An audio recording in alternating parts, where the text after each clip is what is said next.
New Zealand లోని నాకు ఒక కొత్త తెలుగు ఫ్యామిలీ పరిచయం అయ్యారు. వాళ్ళ గార్డెన్ లో పెంచుతున్నారు ఈ వామ మొక్కలు. వామాకుతో బజ్జీలు వేసుకోమని నాకు కూడా కొన్ని ఆకులు ఇచ్చారు. మొహమాటానికి ఇంటికి తీసుకొచ్చాను, కానీ నేను ఎప్పుడు వామాకు యూజ్ చేయలేదు. కొన్ని బజ్జీలు వేద్దామా అని చూస్తే ఇంట్లో శనగపిండి లేదు. మా అమ్మగారికి కాల్ చేసి ఏం చేయొచ్చా అని అడిగాను. వామాకు పచ్చడి చేసుకుంటారు, ఒకసారి ట్రై చేయి, చాలా బాగుంటది అన్నారు. సరే అని ఫస్ట్ టైం ట్రై చేశానండి. వామాకు వాటర్ లో బాగా క్లీన్ చేసి స్టవ్ మీద ప్యాన్ పెట్టుకొని కొద్దిగా నువ్వులు వేసి వేయించి పక్కన పెట్టుకున్నాను.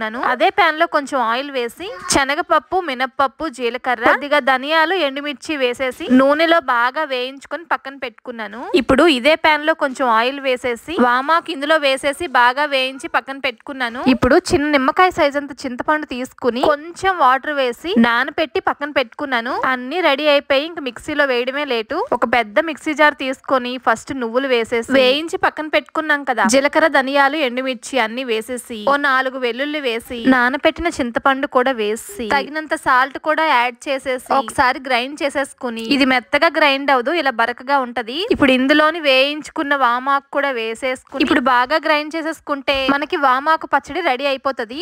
దీన్ని మళ్ళీ తాలింపు పెట్టుకుంటే ఇంకా బాగుంటదట.